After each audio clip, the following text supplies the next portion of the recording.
ran. Oh, I thought it was called Ho Chunk Casino.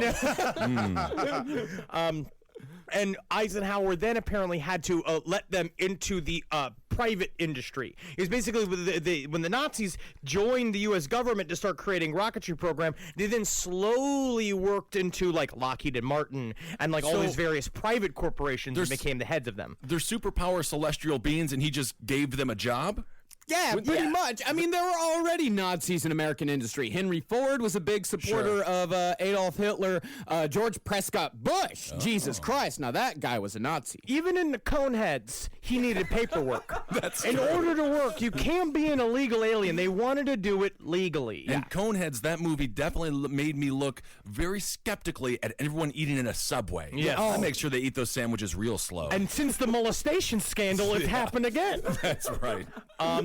But Natalie, I kept rattling this at Natalie as she was about to go to sleep. And then she was like, eventually she would turn to me and she was just like, why didn't the aliens just attack? Like, why didn't the ships just show up and just attack everybody? And I was like, sweet little girl.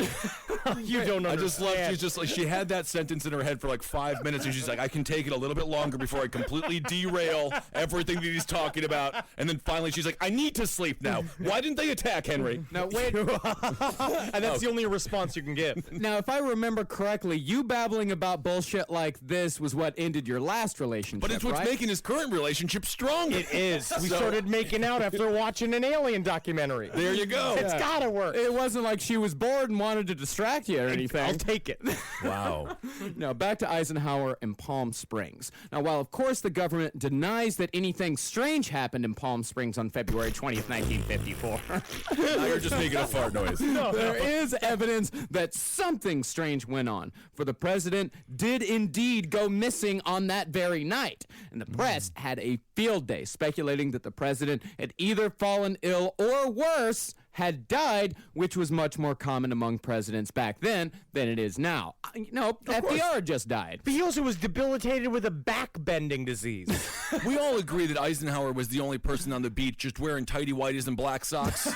He was the president most covered in powder. Yes, I agree.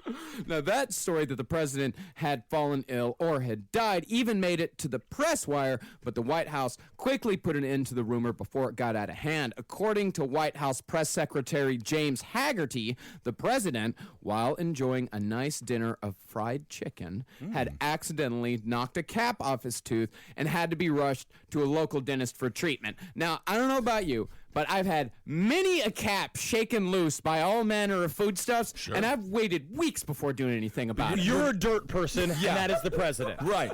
It's not an emergency. You don't have to do with that. You can wait. What I'm saying is you can wait till the morning.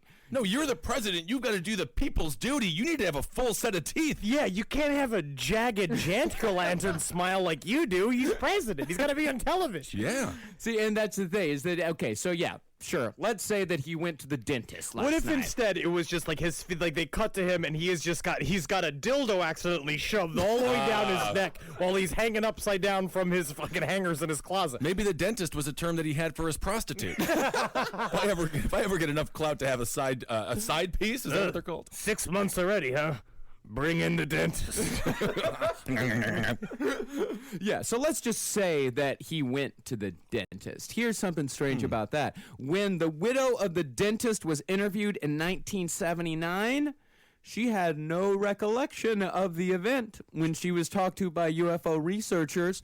But the evening after the interview at a local steak fry, the widow had no trouble whatsoever recounting the time that her husband put a cap back on the president's tooth. So you're saying 25 years before that she had no problem? You mean the night afterwards she had no problem recollecting that had the happened? night after in 1979, the night after the interview. See, that's the thing, is that dudes were interviewing her in 1979, but then the next day at the fish fry or the steak fry, she's like, oh yeah, I remember when the president got the... It could be that someone got a hold of her. Someone said, you better fucking remember when that cap got knocked off. Or she's an old woman desperate for attention because her children won't speak to her. Yeah, maybe it was a little Alzheimer's thing. I still matter.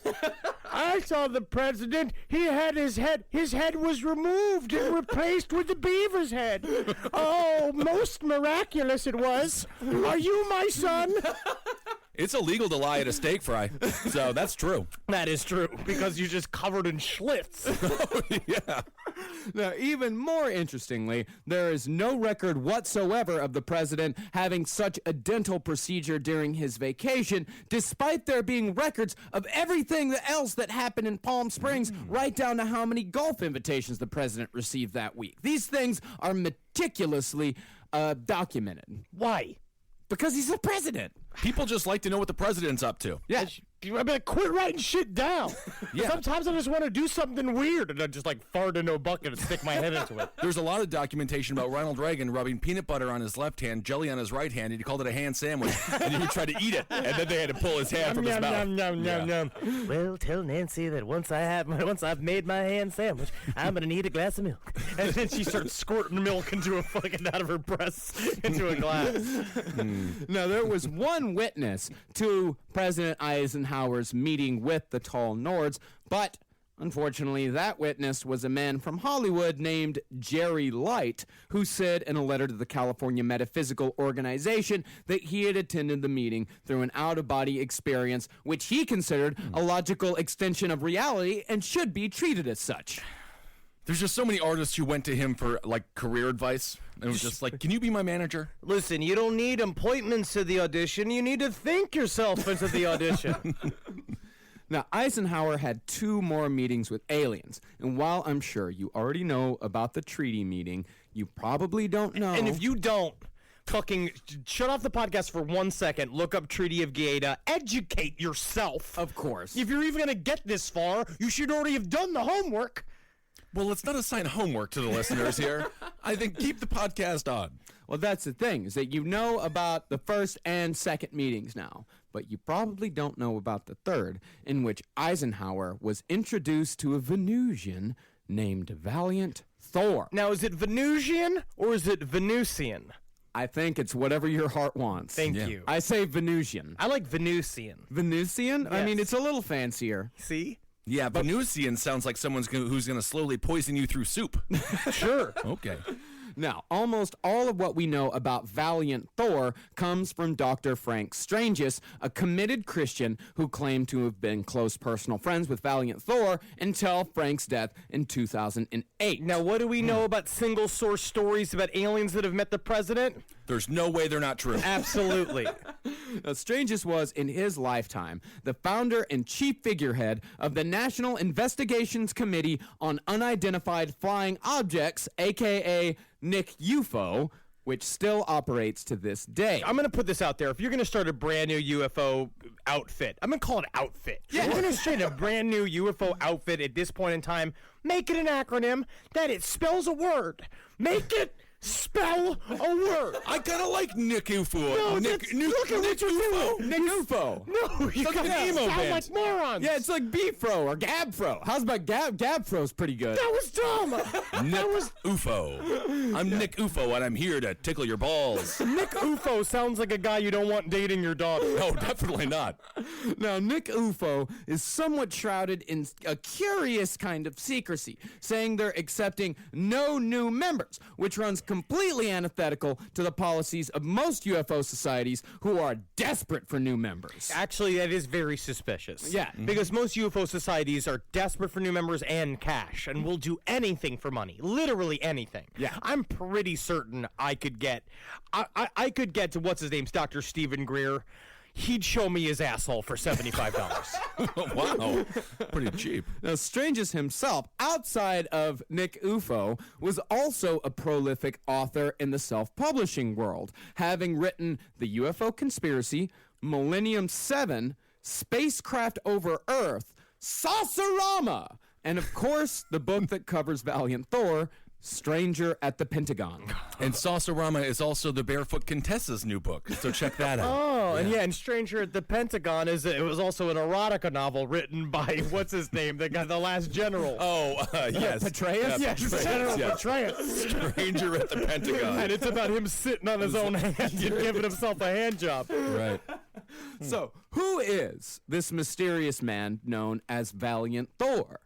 Well, On March 16th, 1957, Valiant, one of the finest leaders of the planet Venus. Now, this is what he called himself.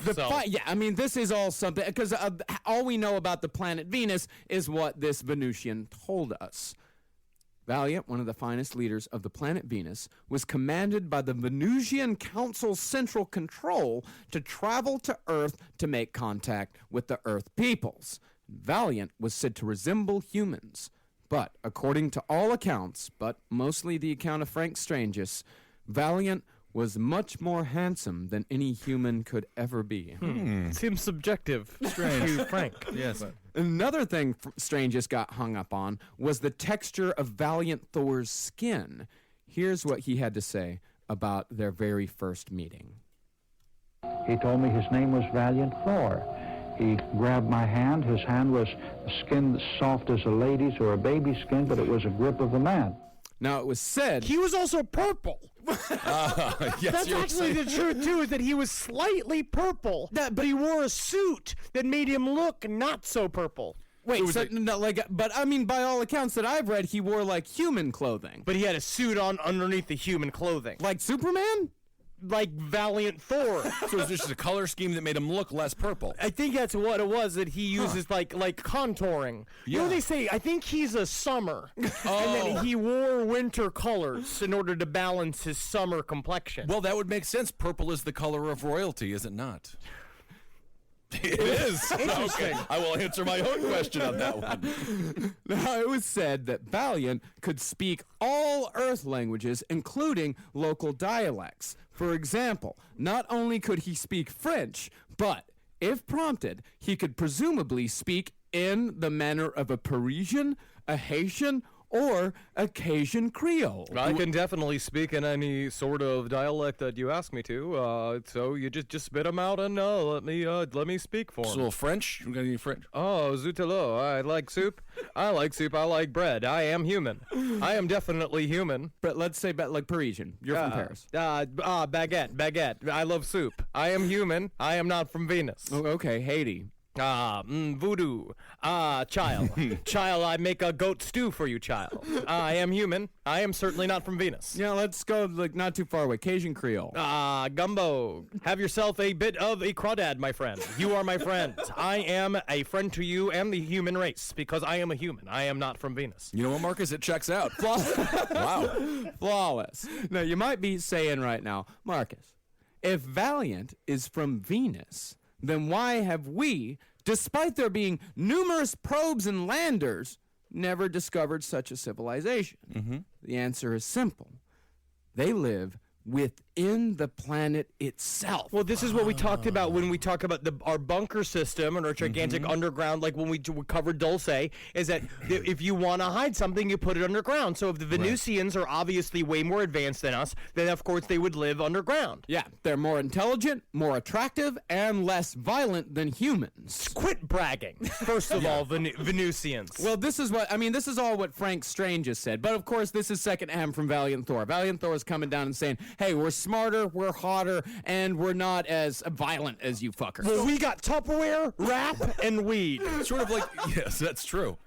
So sort of how ants live, that's how they live. They just build a little city down there? Yeah, I mean, they have a high council rather than a queen. It seems like it's more of a collective than it is a monarchy or a democracy. It seems like a squat, weird man wrote it in the fashion of a fantasy novel. Yeah, and high councils never work. They're always arguing with each other and nothing gets done. And a lot of pointy hats and scepters. Yeah. Who's cleaning the scepters? Exactly.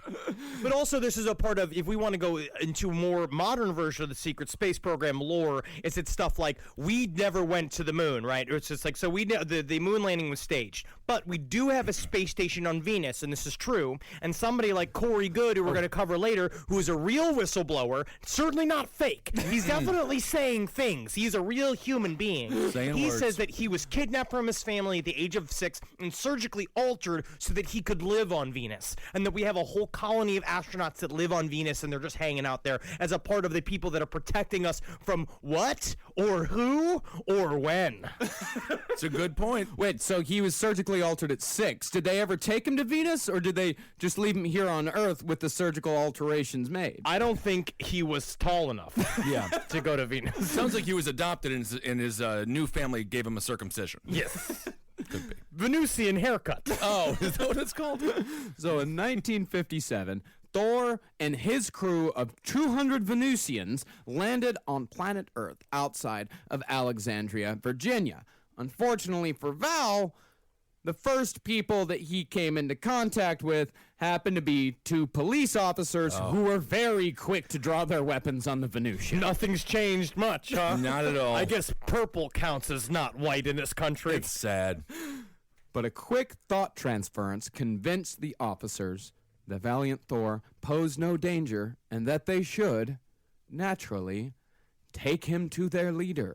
So they shape-shifted in front of the cops, and they were just like, oh, that's fine? No, thought transference. Oh, I Yeah. see. He did a Okay. thought transference to the cops and said, hey, I'm an all right dude, take me to the president. Hello, my name is Valiant, which is a synonym for brave. I'm not from Venus. I am from Wisconsin. My cousin's from Wisconsin, Vito. This guy's actually pretty good. I am from Wisconsin, that is for certain. Tell me, what is food? Food is the thing I eat way too much of, and then my wife gets yells at me. Yeah, you're a good guy. Lady cop, show me your breasts. And so these 2 beat cops drove Valiant to Washington, D.C., where they somehow got a meeting with the Secretary of Defense and 6 of his staff members. It's unclear how that happened. Because his own special brand of positive thinking, which we're going to talk about. Exactly. Now, before long, word spread, and every agency showed up fighting over who should have the privilege to escort the alien to the president. But Valiant needed no escort, for using what Strange has called, quote, his own version of the power of positive thinking. Wow. Valiant was able to walk past all security posts in search of President Eisenhower. I think that's what the guy who jumped over the White House fence was thinking also recently. Just used the power of positive thinking. Positive thinking! Positive thinking! It kind of worked. Now, when Thor finally found the president, after much wandering, Eisenhower was waiting and completely unfazed, offered his hand in greeting, and said, I have a good feeling toward you. Where do you come from, you tall, purple, handsome bastard? to which Thor replied, I come from the planet your Bible calls the morning and evening star, Venus. Your soup, Mr. Eisenhower? Let me try that for you. This is terrible blood. and who should appear in the Oval Office at that very moment but then Vice President Richard M. Nixon. Millhouse. But he did come out and say he was just like, Valiant seems like a good guy, and it's nice to have him as a part of the cabinet. Man, Eisenhower, Valiant, and Nixon. Just what a room. What a room. My God. It's just missing like Dean Martin, and then you got like Don Rickles. Yeah, Something in there. Now, Val later said that he found Nixon to be sharp and quick-witted with quote-unquote fixed eyes. It seems like this was just written by someone who voted for Nixon.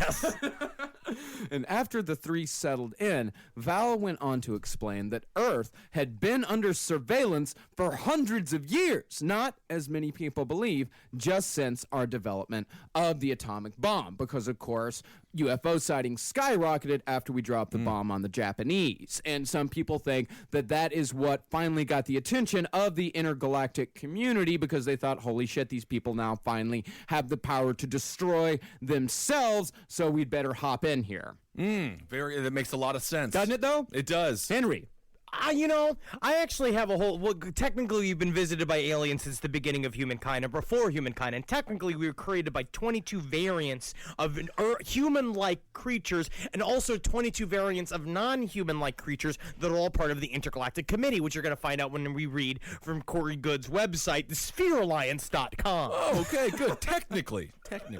Now, in this meeting between Val, Nixon, and Eisenhower, Thor explained that he was there to usher in a new era in human history. He produced a plan that would remove all hunger and all disease on planet Earth, a proposition to which the president said he'd have to think about He'd it. have to think about it. Don't Literally, he had the opportunity to fix everything. And instead, he just was like, well, we just got to keep pumping out TV shows where the wife and the husband don't sleep in the same bed. It's kind of funny, and the wife is a bit of a patriarch, but the mom's trying to get a job. I mean, just give the guy some rice. Isn't that the answer to this? I mean, give who some rice? Give the world rice. Give the world rice? That will stop hunger. I never understood that. That's carbs, and carbs are bad. Oh, come on. And you know what, Ben? If you listened to the last episode of Abe Lincoln's Top Hat, I was on it. Yeah, I know you were on it. You said the exact opposite of that. You said don't give the starving people rice. No, have the starving what do people we give create their own rice so then they can have their own economies instead of this Poverty Inc. So economy. you're saying just giving them seeds? Rice seeds? They can farm their own rice. Rice is great. You just can't give it for free because it deflates the market. everywhere. Don't even just give go me- get them now. Rice is a good thing. I ate a bunch of rice last night. I'm not sad. Don't even. It's not my. Well, after Val made the proposition to the president, he was escorted by the Secret Service to the Pentagon, where he was shown the furnished apartment where he would spend the next 3 years of his life. I wish I had known that the Pentagram does rent furnished places. Did you call the Pentagon the pentagram? Oh, did I? yes. you Well, did. yes. That's what we call a Freudian slip. You know something we don't. I know everything. Or is that too real for some people? Too real. Now, although they made every attempt to keep him under lock and key, Val was, through Venusian technology, able to teleport himself in and out of the suite whenever he pleased. Whatever. I love it. After a while, I was been like, all right, Valiant, let's use a fucking door. Yeah. All right, why don't we just plaster up the doors then? We're not going to be using the goddamn doors. You don't need them. Just sit in a warm tub. Well, they didn't even know that he was teleporting out because he could also fog minds. He could make the guards think that even though he wasn't in the room, he could project a sort of holographic image where they would think that, yes, there was Valiant Thor sitting there reading a book or something. You think I'm the most handsome man you've ever seen. And he really just looks like Danny DeVito. I'm sure he does. We've seen pictures of him. He looks like a 50s goon. Yeah. He really does. I mean, so this is just what, like, trolls, now internet trolls, this is what they used to do previously before the internet. It was all in their head. Yeah, they just write books. He'd write a book, and then he'd publish his own book. Think about how much harder that is. Right. You go from troll to novelist in a second. And this is self-publishing well before the era of self-publishing that we know today, which is relatively simple, right? Yeah. You just kind of write a long email and send it to yourself. Well, actually, I think his first book, I think Saucerama was published by a reputable company, or let's say relatively reputable. I don't think he self-published that, but, you know, the later, he definitely self-published Stranger at the Pentagon. This was handed out at bus stops. Yeah, the CEO of a publishing company that's just totally failing. They're like, we've got one more chance with one more book to make it. What do you got? Saucerama. You know what I like about the exclamation point is that it promotes excitement. Let's do it. Now, in April of 1957, Val attended what some called a convention for UFO enthusiasts, but from what I can tell, it was more just a bunch of nerds hanging out in a backyard in New Jersey. Technically, this is a UFO enthusiast conference sitting in the studio right now. Sure. Technically, I don't know. I think we need like 2 more, and then we've got a conference. Ooh. It'd be nice if we had a lady and Actually, a dog. Oh my God, get a dog. We had a dog Yeah. with a little UFO scarf on. So cute. He makes all the final decisions. Yeah. But I secretly put peanut butter on all the labels of the things I want him to point towards to make the decisions. Trickery. No, it's at this UFO convention / barbecue that the Venusian introduced 3 of his fellow crewmates named Don, Jill, and Tanya. Tanya! Yeah. And we know Don was there mostly for the barbecue. I'm the Venusian chef. I make the goop that everybody eats. And this is Tanya. She's the looker. Hi, I'm Tanya. Now, according to reports, these 3 wore Earth clothes rather than their regular Venusian attire so as to avoid looking out of place. Because you definitely don't want to be the fashion don't in a world of UFO nerds in a backyard. Definitely not. And that Venusian clothing was strange indeed. It would have stood out. It was said that the Venusians dressed in a one-piece jumpsuit, right down to the boots. Like Hugo Chavez? No. Hugo Chavez. One huge jumpsuit because Hugo Chavez has boots on. This was They had footsies. it was onesies. like giant space babies. Yeah, and they said that the whole thing was held together by an invisible force. The suit had no cuffs, pockets, buttons, zippers, clips, or hooks, but it nonetheless fit every Venusian like a second skin. Like that dress J-Lo wore to the MTV Movie Awards 15 years ago. That's a great reference. I love that dress. And as far as the durability went, neither acid nor rifle, nor diamond drill, nor even a laser powered by a crystal synthetic ruby could pierce the fabric. All of which sound like tests made up by a moron. Definitely. Like, it's just all this stuff where he talks about, and Frank Strange just, like, writes about, like, the way they tested the suit as being like, not even a diamond drill bit could cut through the suit. And it's just like, first of all, how'd they make the diamond drill bit? Right, they don't have it. I don't think they use them. They totally use them. For what? Oil. Yeah, cutting diamonds. No, but diamonds are not the hardest thing, right? Yeah, diamonds are the hardest No, thing. we have They're the girl's polymers best now. friend. No, they're a girl's best friend, but not the hardest thing. You don't want Rambo as a best friend. No, girl. Diamond is the hardest thing. That's why girls like it. No, they have polymers now that are harder than diamonds. Yeah, but this is 1957. They have polymers. Well, I just think they chose objects they didn't have around to prove that their suit was very powerful. If someone just would have thrown an avocado at them, I bet you that would have They penetrated. threw it from the tallest building in the world, the Sears Tower. Up to 27 flights of stairs it fell. Now, back at the cookout, the UFO nerds were complaining quite a bit to Val and his crew about how they were treated like kooks by the press. And Val was reportedly very disappointed in all of these Earth journalists and encouraged the nerds to keep spreading the truth. Okay. He made D&D possible. Yes. I Yeah, love it. Gary Gygax was at this UFO convention. Honestly, he had to have been. All right, this is one hell of a barbecue. Think about this, though. For UFO people, this is as cool as being at like the first Grateful Dead concert. Yeah. Like, this is with Valiant Thor. I mean, at this point, Valiant Thor, he was a celebrity in his own right. Yeah. I mean, Valiant Thor, they brought all these people together, and I don't really know who brought Valiant Thor. That they never really cover that because Frank Strange just wasn't at this meeting. He never says who brought Valiant Thor to the barbecue. Who was his plus one? Whoever it was saw the true Valiant Thor, which is a disheveled man, like desperate to try to get into the car, and he just can't figure it out. It had to have been Don Rickles. Yeah, I think he had to have been there. I assume he pops into most scenarios in between 1949 and 1957. Certainly a barbecue. No, it was at this meeting of the minds that Again, a very loose term. For this. They are that is technically. it was a meeting of the minds. There were brains, literal physical brains in skulls there. meeting. Yeah.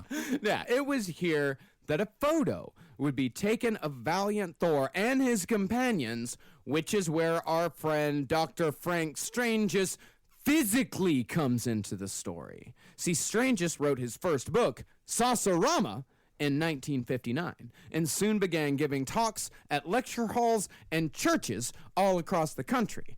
And with every presentation Stranges gave, he always showed the picture of Valiant Thor that had been given to him by the photographer who took the picture 2 years before. Now, is this because his fans and Frank Strange himself are so semi-gross looking that they just believe that a man that is remotely handsome is an alien? But he performed at churches, which is interesting because a lot of people think if UFOs are proven to be real, then it'll completely unravel Christianity. But not in this case. In fact, Frank Stranges, we'll get into that later, but Frank Stranges, it actually strengthened his commitment to Almighty God. People flip it and reverse it with that shit too, because they believe that their God not only then made us, he made lots of many fun aliens, and they're here to tell us about Jesus. And if we tell them about Jesus, then everything's going to be fine, even though Jesus was a goddamn myth. And that's the first thing. I can't wait for an alien to show up and be like, "You believe in what?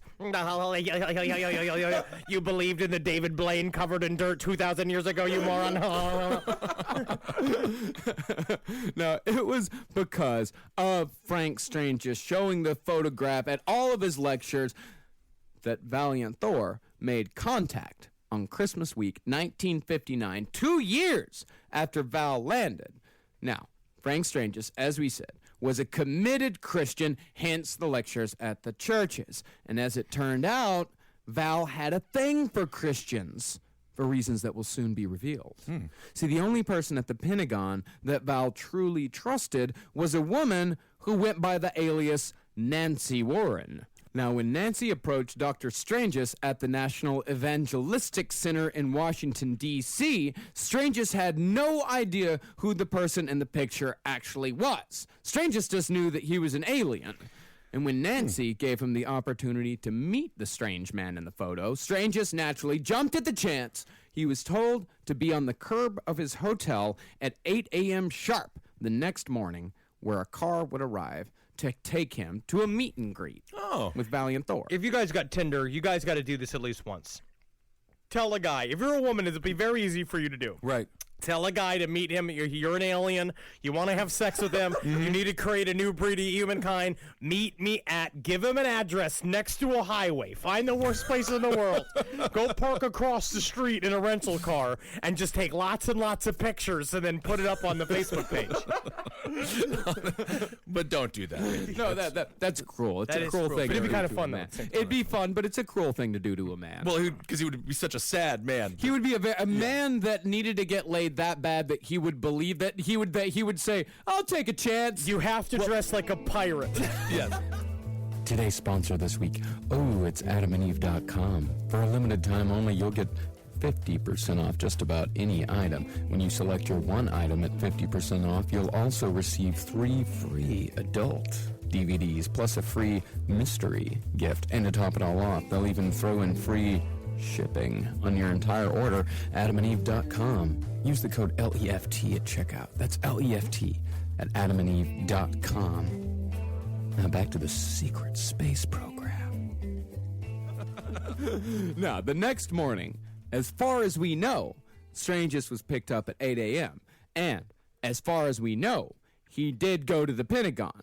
And as far as we know, he and Nancy walked through security post after security post without incident. You see, that was what was really weird, is that when he showed up at the Pentagon, he walked in, he was like always used to going right for tours at the Pentagon, because I guess he'd done many tours at the Pentagon, but this time they went left. Oh. Ooh. Interesting. Yeah, it's wacky, isn't it? Totally. Isn't that a little weird? It's kind of fucking wacky. It is kind of It's wacky. kind of blow your brains out fucking crazy-ass wacky. That is kind of wacky. Oh, and finally, after walking through an unmarked door, Valiant Thor showed himself with his hand extended, called Stranges by his name, and introduced himself. Sorry there, strangers. I was sucking my own Venusian penis. Hi, I'm Val. No hands needed. Now, Stranges said that what struck him most, besides the skin as soft as a woman's or a baby's, was the fact that Val was wearing Earth clothes. Why does that strike him most? Shocking. Yeah. Because It's he's like wearing... when people meet Kissel and they're like, "You're not a monster." Well, they actually confirmed that I am. Now, Val, in response to Stranges' surprise at how he was wearing Earth clothes, he showed Stranges his Venusian onesie, which Frank said looked like, quote, liquid sunshine. God, he is sexually obsessed with Valiant Thor. What the hell does liquid sunshine look like? A Venusian onesie. I just think he saw a Dawn ad for dish soap and was like, "That's liquid sunshine." It's also what Farrah Fawcett used to call her piss. I can actually see that. You know, when she'd go over to like Tony Dunleavy's house, and what's his name? The guy from The Odd Couple. We'll call him Tony Dunleavy. Yeah, he goes in there and he pisses on his face. Maybe that Tony. Walter That's liquid Matthau. sunshine. It's Walter Matthau. Walter Matthau, yeah. Now, here is where things get interesting. Now, this meeting happened 2 years after Val's initial meeting with the president. See, Eisenhower and Nixon, they were all for this plan. They said they loved it. They wanted to put it into action immediately. Gotta do it immediately. It's a gotta do. But the powers that be, including the UN, thought that if such a plan were to be enacted, no disease, no hunger, etc., it would throw the world into, quote, the abyss of chaos. What? and faced with rejection. The abyss of chaos, because they would say that it would collapse the entire world's economy because, of course, if there was no hunger, you remove agriculture from the world completely. And, of course, in 1957, we were a much more agrarian culture. And if you get no disease, then, of course, that puts all the healthcare people out of business. Yeah, but we'd have no disease and no hunger. We wouldn't need the healthcare business or the other business. Well, then what are you going to do with your life? Yeah. And what are people who work in healthcare going to do? Dance and sing and feel joy and be with families and write poetry and paint pictures. Oh, it sounds like a terrible, terrible world. Yeah, and not only that, but if they cure all disease and if they make hunger a thing of the past, they're going to have to explain how they did it, and that is how they. And that By is aliens, you you got aliens to fix all of it. That's an easy explanation. Aliens. Think about did how it. great music is during times of trouble. The abyss of chaos, Henry. You're just aliens could just come and fix everything. Boom. The boom, abyss. boom, boom. 1957. People aren't ready yet. Yes, they wouldn't are. have- It's aliens. It's easy. We wouldn't have that great song by Bruce Springsteen, "The Streets of Philadelphia." That's true because that was about AIDS. Yeah. But the thing is, Val actually had a different motivation for his whole no hunger, no disease plan. He told Frank, the committed Christian, that the real goal was to usher in the return of Jesus Christ Almighty. Oh, boy. Now let's think about this for just a second. Okay. And you this- know what? I will think about it maybe for a second. Think One about second. it. Well, I mean, you're going to have to think about it for a little bit because I'm about to talk about it. This is my own personal theory here. This is a think about it, don't think about it situation. You can think about it, you can don't think about it, but at the very least, you got to listen. That's right. Now let's think about it. The Bible, Can I just say I hate Jesus? Yeah, I hate Jesus Christ. the Bible says that Jesus will only return at the end of days, right? In Valiant Thor's plan, we can all be in agreement that it would indeed have thrown the world into chaos. Like happy chaos, like the moment before everybody jumps on a trampoline. absolute chaos. An abyss of chaos. An abyss of chaos. Before you make the spin on Twister, and you're like, oh, I wonder where my foot's gonna go. That kind of chaos. Oh, I crushed Twister, by the way. Really? I can get on all the little holes. Yeah, you just lie flat. Yep. But let's think about this. Valiant Thor, he brings this gift of no hunger, no disease. He wants to bring back Jesus Christ, which would plunge the world into the abyss of chaos. Could it be that Valiant Thor was actually trying to jumpstart Armageddon as foretold in Revelations, possibly posing as the Antichrist who promises to save the world but in actuality ends up ushering in its destruction? To support this theory even more, when strangers asked Thor what he thought of Jesus Christ, Thor implied that Jesus was actually a Venusian and that when Jesus suddenly appeared to his disciples on the day after his death, seemingly materializing out of nowhere, he was actually using Venusian teleportation technology. Now you're telling me that we need to literally, that this is the Christian idea. Yeah. We need to end the world in order to bring back Jesus to fix it. Yeah. This is actually not that insane by Christian lore because they want to kill. That's why they want to murder all the Muslims right now, and then that's why we're joining with the Jewish people right now. And then theoretically, we have to fight the Jews and we have to kill the Jews, and then Jesus comes back. What after about the secret space program? I don't know. We lost track. Now we've lost track of the secret space program. We're supposed to be going to other parts of galaxies,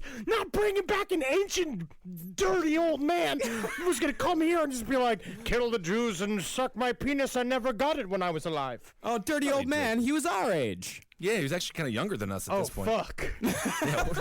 Damn it, that's actually sad to think about. Actually, he's about my age. Yeah, and Mary Magdalene was blowing him all the time. All the time. Yeah, he wasn't real. And if you are a Christian, that's fine. Thank you for listening. Thank you for We do listening. it. 5 stars on iTunes. But thankfully, the UN saw right through Valiant Thor's ruse. And 3 years to the day after his first encounter with the people of Earth, Thor returned to Venus to report that the leaders of Earth had failed him. Now, Valiant Thor, in those 3 years, what is a part of the actual UFO mythos is that he was a part of one of the arms of Majestic 12. He was there as a part of the beginnings of the secret space program. He did a lot of cryptic shit. He worked with the OSS. He was a part of the people that helped create Area 51. He was around for all of this shit. He became like a consultant when he was just everywhere. So for a while, he was just like a guy in the background of pictures. Like if you look up Valiant Thor, you see like all of these pictures that look like the end of The Shining, where he's like in the background Saying they were like, and that's Valiant Thor. And he was just a part of that, like, weird Spook Central, like, early 1950s CIA bullshit. Yeah, and the only thing he wouldn't work on was weapon systems because they wanted him to work on something they called the bomb in the sky. And of course, if Valiant Thor would have worked on it back then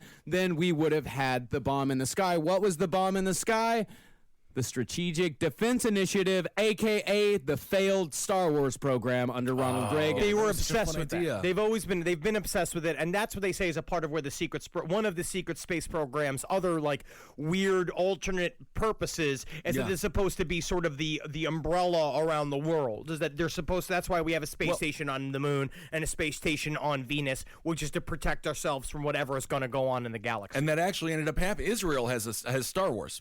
They have an amazing laser system to shoot down weapons. Was their Princess Leia got to wear a weird little hat?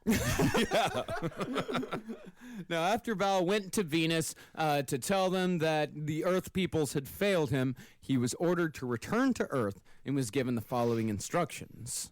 Mingle with and become as Earth people, not from Venus.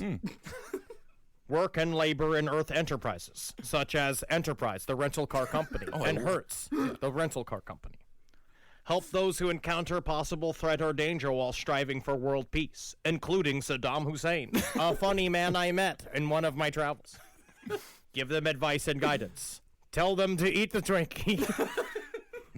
Entrust with superior knowledge those who have proven themselves, and divulge the essence of their mission to the collective national leaders of Earth only when the time is right. And as far as we know, Valiant Thor continues in his mission to this day, waiting when the time is right to reveal the essence of his mission to our quote-unquote civilization, lest we destroy the planet, throwing the universe itself into orbital chaos. As soon as Different Strokes is remade on television, then I will return.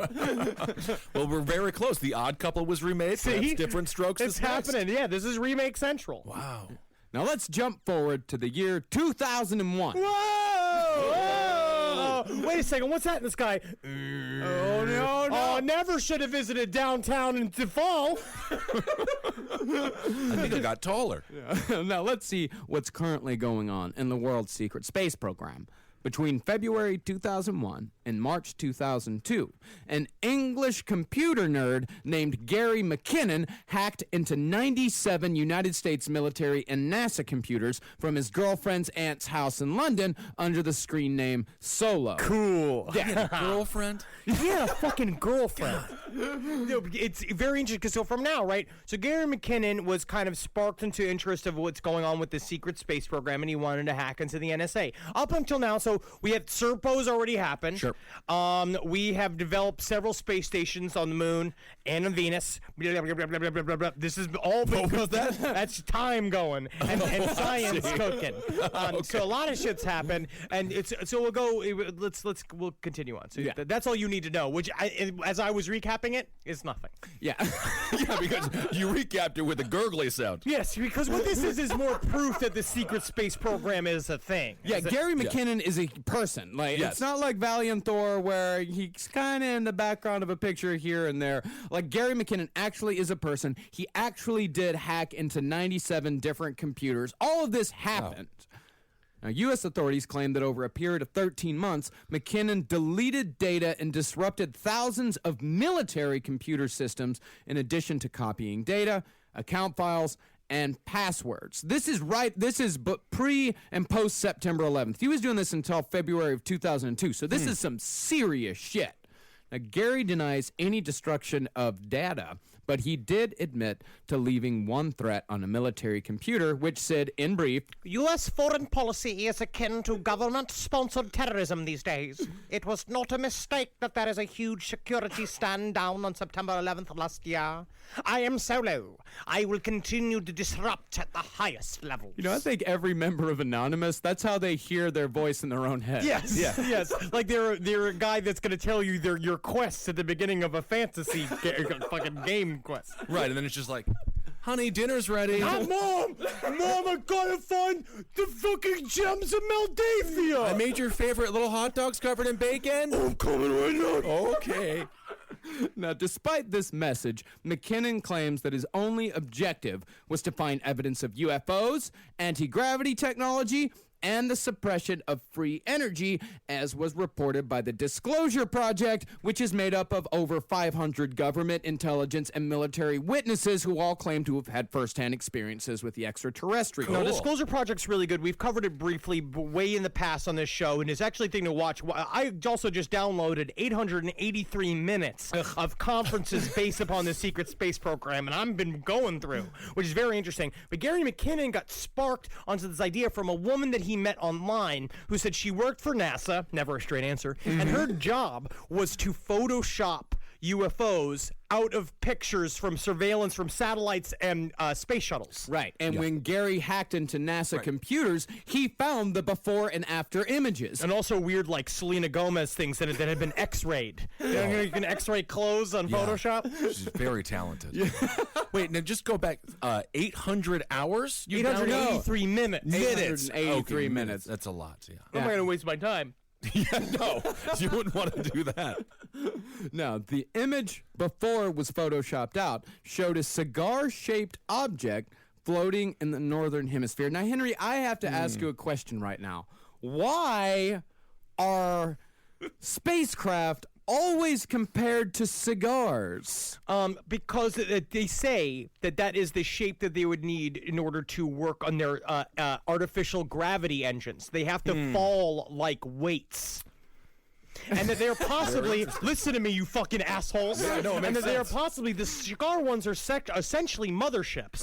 And that they release liquid forms of ships that are the orbs that we see all the time and the ones that change shape all the time. Or saucers that can start as liquid and then become physical, that can become hard. Like a drippy, it's a drippy cigar. Yes, huh? it's a drippy cigar. Thank you. Yes, Yeah. that's Wow. exactly what it is. You mock me. No, But that's no, the it's- truth. it's very, And so, it's yes, very Clinton-esque. That's just the shape they have to be. Yes, it would be. That's the problem. Is that when you see a cigar just entering a big, dark, magenta cavern, that is pictures from Bill Clinton's cell phone. Yeah, and if you're a gal out there and a guy ever offers to give you a drippy cigar, if you're into it, do it, but just know that you're in for a tobacco-filled vagina. Consent first. Yeah, oh, yes. And now you're probably asking yourself right now, this guy, Gary McKinnon, he was on a computer. I mean, he probably wouldn't. Yes. Yeah, you're saying this guy was on a computer, so of course you couldn't, right-click save as on these NASA files. He says he was so mystified. No, he said he was so bedazzled. Oh. Yes, he was so bedazzled that he forgot that the capture screen function even existed.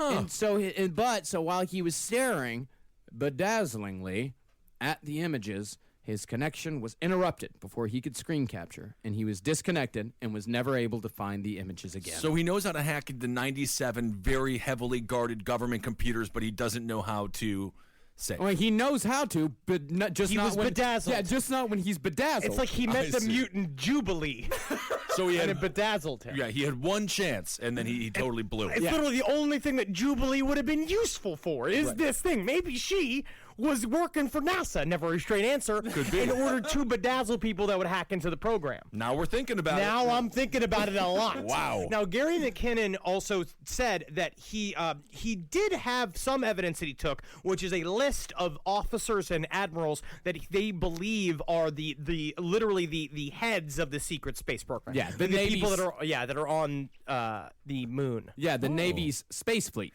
Which is interesting is that because the Navy are the ones that are in control of the space fleets. That's what they say. That this is what another guy, that's what Corey Good said, is that the Navy is actually in charge of all of the secret space program shit because the Navy's the oldest branch of the U.S. military services, and they're the ones that are considered the grand protectors of the American people. Yeah, absolutely. You ever seen Star Trek? You ever seen Battlestar Galactica? Absolutely. The admirals, corporals, skippers. My father was in the Navy, and I know for a fact that he was protecting America drunkenly for 2 years during the 1960s. in the Gulf of Mexico. Protecting Key West.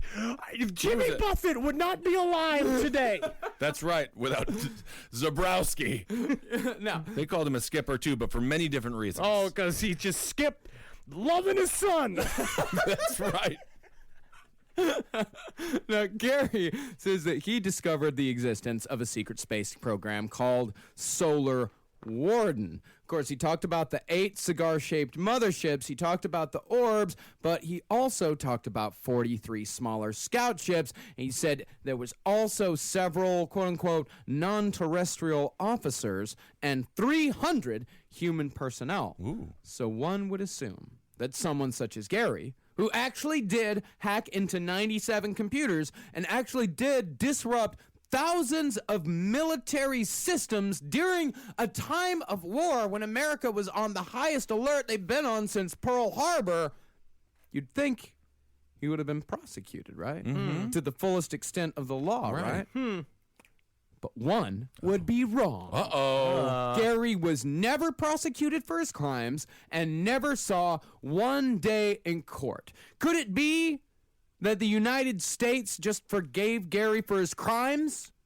Or could it be that the United States didn't dare risk Gary McKinnon in open court, for he may divulge the secret space program that reaches all the way back to the Third Reich? I think they should have just let Gary McKinnon take the stand and let him go and be like, it's like, yeah, oh no, there's aliens. Definitely. Oh, I've seen the pictures. And then come in with a fucking magic umbrella. So do we want to quickly talk about Corey Goode and what he discovered? Corey Goode is a whistleblower. It just quickly, because I literally was deep into research last night, and I was listening to an interview with this man named Corey Goode. He was an anonymous whistleblower that was a member of the secret space program for a long time.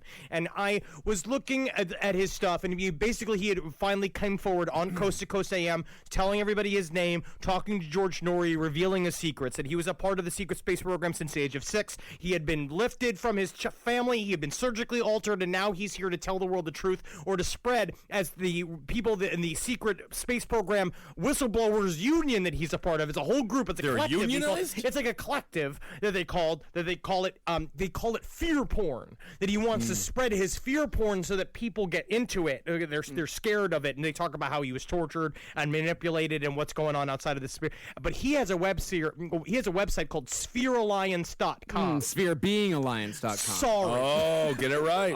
And this is one of those, I'm wondering if he's right or not about aliens. Right, it's like a thing sure. where it's so nuts and so big that I actually wonder if he's the only one who's right.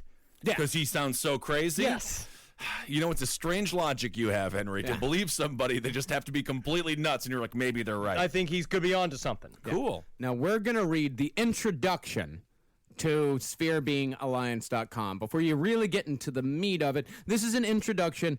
If you want to follow this man down the rabbit hole, this will give you all the information you need to know. Briefly, what does the website look like? Oh, it's actually pretty good. It's a good one? But Too bad. Really? By UFO standards, it's actually all right. But if you go to the Epic Discovery group, there's the EPIC, which is a guy named Jeff Mars is in there. Like, that is full angel fire. All That's right. enough. Yeah. Now, this one is like on par with the International UFO Museum and Research Institute. He had a designer. Yeah. He's got capital. Yeah, definitely. All right, let's read this. With all of the events occurring, quote-unquote, above and below, there is a lot of, quote-unquote, information, quote-unquote, disinformation, and competing, quote-unquote, agendas that are all competing for fertile places in our, quote-unquote, consciousness to plant their, quote-unquote, seeds. Some people have chosen to focus on the more, quote-unquote, down-to-earth events and the battles over the, quote-unquote, financial debt system, Babylonian money magic slave system, quote-unquote, financial resets, quote-unquote, financial jubilee, and gifted money to the masses in, quote-unquote, prosperity settlements. There is an element of what we call, quote-unquote, the alliance that is fighting the current controlling elite known as the, quote-unquote, cabal or, quote-unquote, Illuminati, among other names down here on Earth at this very moment. Some people have chosen to focus on the more, quote-unquote, esoteric, for now, events and battles occurring above our atmosphere and what many are referencing as the, quote-unquote, secret space programs and, quote-unquote, breakaway civilizations. There is quite a lot of classified technologies that are in use in these, quote-unquote, programs that are being suppressed and could completely change the nature and quality of life of every human being here on Earth. The quote-unquote free energy technologies would end the need of the quote-unquote current oil petro energy companies. The quote-unquote frequency and light healing technologies would end the quote-unquote current pharmaceutical corporations. The quote-unquote neurological interface technologies would end the need for quote-unquote large education institutions. And the quote-unquote food replication technologies and the quote-unquote environmental purification and restoration technologies would end poverty, starvation, and begin to reverse the damage humanity has done to the Earth virtually overnight. As you can imagine, the real threat to disclosure is not that humanity cannot handle the truth or will be able to reconcile quote-unquote cosmic life with their religious beliefs. The real reason is that these technologies would immediately collapse the world economies and make the quote-unquote Babylonian money magic slave system of no use anymore. It means the quote-unquote loss of control of the 0.01% elite over the quote-unquote masses and the complete quote-unquote paradigm change. In short, it means quote-unquote freedom. Freedom for the first time in humanity's quote-unquote known recorded history.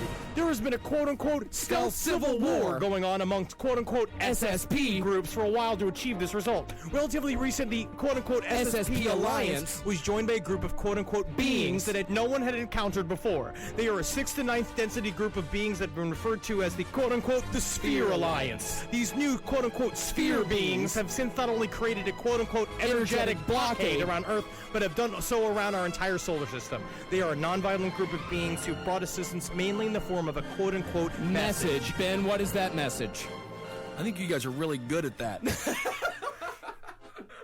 But he also says he ran into there's going to be 5 more beings that are going to be introduced to us, and one of them is the blue avians, which are giant birds. Hey, all right. And then they're a bunch of orbs. That's amazing. He also says that we were created by 22 human-like species and 22 non-human-like species. Yeah, we've already covered that. Yeah, we actually did already cover that. I think that was Pleiadians. Yeah, and we covered it in this episode alone again. Well, I mean, Gotta keep covering it because to. people are not absorbing I it. know it. You gotta understand the information. You gotta let this shit fucking roll around in your brain like it does for me, keeping me awake for hours. Mostly last night. keeping your girlfriend awake. She sleeps soundly while I just pace the floors. You just see her eyes getting bugged out like Ren from Ren and Stimpy, Yeah. just constantly wanting to strangle you. So that's right. it, man. That is God. the Secret Space Program. Lordy Lou. Awesome. Well, I mean, that is a tiny sliver, a fraction of the Secret Space Program. These are just 2 little stories. These are 2 chapters in the world of the Secret Space Program lore. And do yourself a favor and watch all 883 minutes of this the Secret Space Program revelation videos in Vimeo. Well, you know what? You don't even have to do that. You could also just go out there, have a nice dinner, find a love, whatever it is. Yeah, don't be burdened by the truth. Thank you guys so much for listening. I just want to thank everyone. We want to thank everyone for coming out to our live show last week in Los Angeles. Oh, God damn it, Los Angeles. That was one of the best crowds we've ever performed in front of. You guys out in Los Angeles are all fucking amazing. Thank you so much for coming out. Thanks for all of the cool shit that we got. Like, you guys are fucking amazing. Thank you so very much. Yeah, to Mary and Pepe who did our merch for us. They're thank incredible. We love them. Everybody else that we met, it's just everybody great. It was a really wonderful night. Yeah, thank you to the Real Players for opening up for us. Thank you to Wheezy for putting the whole thing together. You guys are fantastic. Thanks for taking me to BJ's, which was a great chain restaurant, and I loved it. I got a little mini deep dish pizza. I want to thank Jennifer O'Neill for creating that amazing oil painting of the 3 of us, which took a lot of work. And also, I believe her nude breasts are in it. Yes. Is that hers? I think so. Her breasts, but not her nipples. Whoa, what happened to her nipple? I think you're the one who ate them. Mr. Parks. I would vote for Marcus. Yes. And of course, we've got another live show coming up in Baltimore on August 19th. Go to cavecomedyradio.com and click on live events to get a link to the Baltimore show. We're almost sold out on that one, so get your tickets now. It's coming up real soon. The Cowmen are going to be playing that show as well. It's going to be super fucking cool. That's right. And Holden's lost a little bit of weight. Of course, you know Holden from the Round Table of Gentlemen, another great show here. So we'll see how many buttons pop open on his shirt. Oh, actually, not that many anymore. Interesting. Let's just go ahead and say, let's just say less. Wow, that's incredible. We'll just say less. And if you want to, and of course, thank you to everybody that's given on the Patreon. You guys are so fucking amazing. Go to patreon.com/lastpodcast on the left if you feel like we deserve a little bit of cash for what we do here. Thanks to everyone so far who has donated. And of course, we thank anyone in the future that donates as well. Absolutely. And we mentioned the shows a little bit, but listen to Abel Lincoln's Top Hat for politics news. It's very fun. And the Lucky Bone Show for music. Yeah. Round Table of Gentlemen, Sex and Other Human Activities, page 7. Yeah, go to mixcloud.com/Marcus Parks to listen to the Lucky Bone Show. Also, I'm working on a cartoon with Andrew Parker. So is Ben Kissel. So is Ed Larson. So we're going to be putting that out soon, called Crypta, and we will let you know about that in the future because we're going to be trying to raise some money to get the pilot going. All right, and follow Henry on Instagram at Dr. Fantasty. Yes. And then on Twitter, you're at Henry Loves You. Marcus Parks is just at Marcus Parks for both. I'm at Ben Kissel 1 on Instagram and Ben Kissel on Twitter, and of course, go to the Facebook group and just enjoy the madness of that. Yeah, absolutely. I guess it's total madness. Yeah, it has. Well, we've got hired like 2 mods. We hired them? Yeah.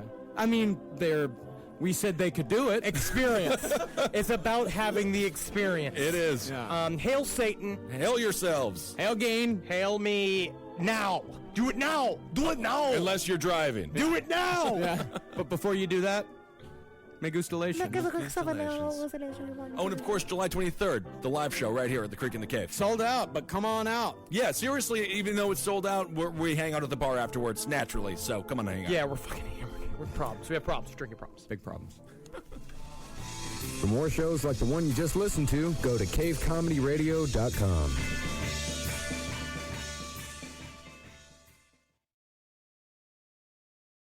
Today's sponsor for Last Podcast on the Left is the new horror thriller where silence means survival, A Quiet Place.